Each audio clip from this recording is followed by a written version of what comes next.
This country has a vicious, corrupt core, okay? And the most vicious, corrupt people are sitting in DC right now, running the show and forming the media elite and establishment that surrounds and protects them and promulgates their bullshit all over the airways.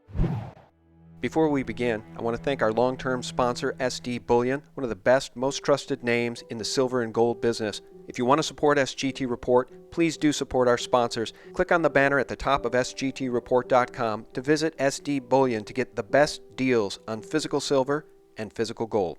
It is now clear that the DNC has the right to lie, cheat, steal, and potentially murder, according to a U.S. judge who has dismissed the DNC fraud lawsuit. I'm sure you've already heard about this, guys, but I want to play a soundbite for you here in a second that most adequately conveys the moral outrage that each and every one of us should be feeling right now. The court admits DNC and Debbie Wasserman Schultz rigged the primaries against Bernie Sanders. I'm reading from The Observer. On August 25th, federal judge William Zlock dismissed the lawsuit after several months of litigation in which DNC attorneys argued that the DNC would be well within their rights to rig primaries and select their own candidate. In evaluating the plaintiff's claims at this stage, the court assumes their allegations are true, that the DNC and Wasserman Schultz held a palpable bias in favor of Clinton and sought to propel her ahead of her Democratic opponent, end quote. And the court dismissed the lawsuit. And here's the rub, friends. The order then explained why the lawsuit would be dismissed. Quote, the court must now decide whether plaintiffs have suffered a concrete injury particularized to them, or one certainly impending, that is traceable to the DNC and its former chair's conduct, the keys to entering federal court. The court holds that they have not, end quote. Who are the plaintiffs? The plaintiffs, technically, folks, are we the American people. They're saying that we the American people have not suffered concrete injury despite the DNC rigging the game. Just like the mainstream media rigs the game, just like the Wall Street banks rigged the game. Now, guys, before I go any further, I absolutely have to play this most important soundbite from lead attorney in the case, Jared Beck. His wife, Elizabeth, and Jared Beck, of course, feared for their own lives, and the court would not grant them the protection of U.S. Marshals in this case, even though 2 or potentially 3 witnesses have died in recent months as it pertains to this case. Of course, the most famous being Seth Rich, and not long after, Sean Lucas.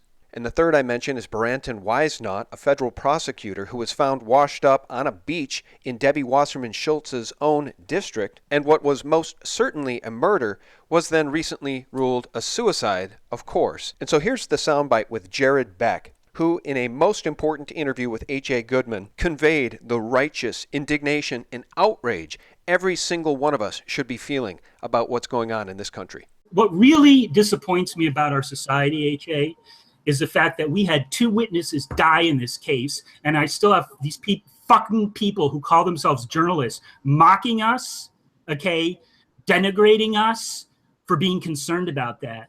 And, you know, it goes beyond a lack of awareness in this country. This country has a vicious, corrupt core, okay? And the most vicious, corrupt people are sitting in DC right now, running the show and forming the media elite and establishment that surrounds and protects them and promulgates their bullshit all over the airways. And I am sick and fucking tired of living in this country and having those be the people that run the show.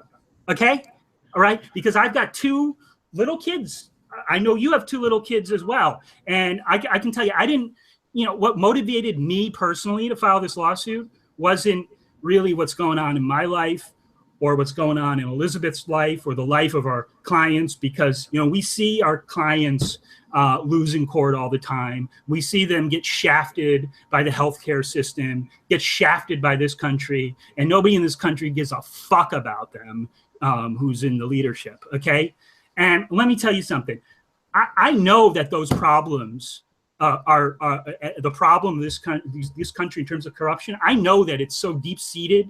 It's, you know, it's taken root over many decades, and it's not going anywhere anytime soon. But my hope in filing this lawsuit was that at least might be some kind of spark to get things rolling, so that by the time my kids are adults in this society, they're not living in an immoral, oligarchic, tyrannical piece of shit government that fucking goes to war in my name with my tax dollars on a perpetual basis and fucking incinerates people, and I have no fucking channel to stop it. And as an American, I am ashamed.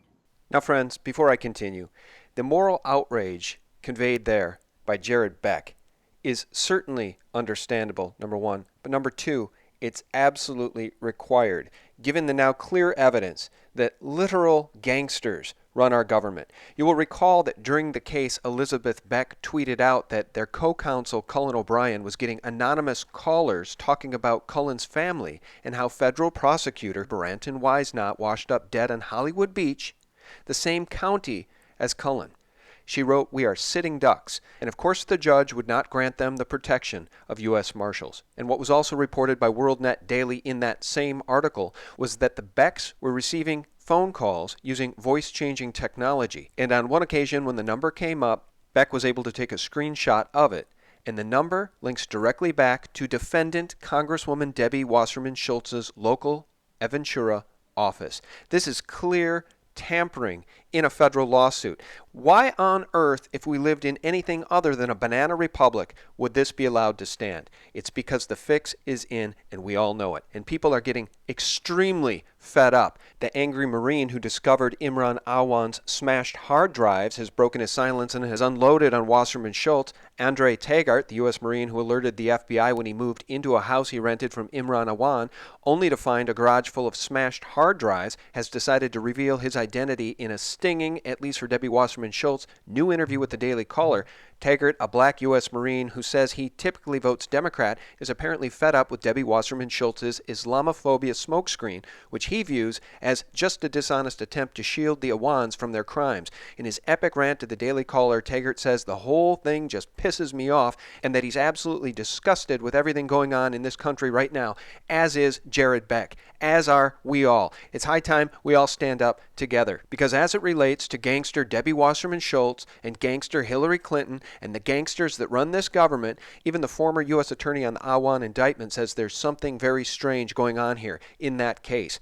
Which is to say that even though the DNC lawsuit has been tossed out and Debbie Wasserman Schultz will continue to walk free for now, she's dangerously close to an indictment if the case against Awan is prosecuted the way it should be.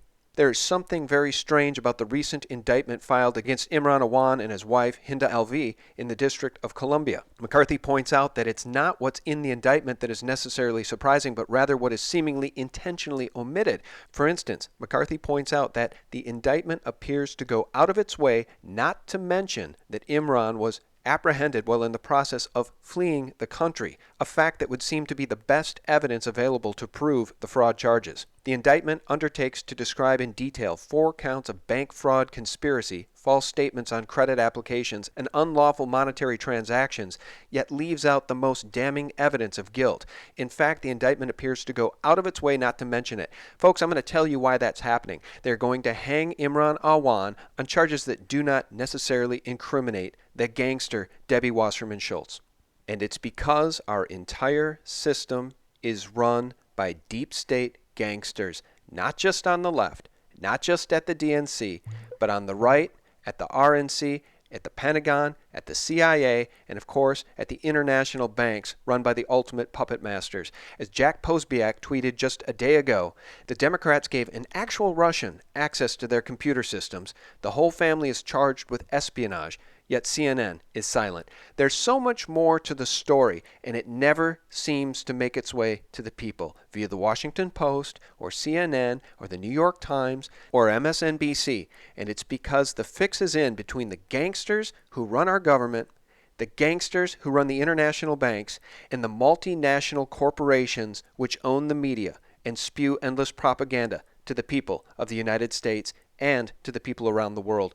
Guys, if this information resonates with you, please do share it within your own sphere of social media influence on Twitter, on Facebook, and of course like and forward this video to everyone you care about. It is high time the American people stand up and say, we've had quite enough of this. And please do check out SGT Report on YouTube. Please see if you've been unsubscribed. YouTube has been choking off our subscriber count for the last 4 weeks to an absolute trickle, and many of you are being unsubscribed. So please resubscribe to SGT Report on YouTube and visit us for real news 24/7 at sgtreport.com. Thanks for listening. God bless.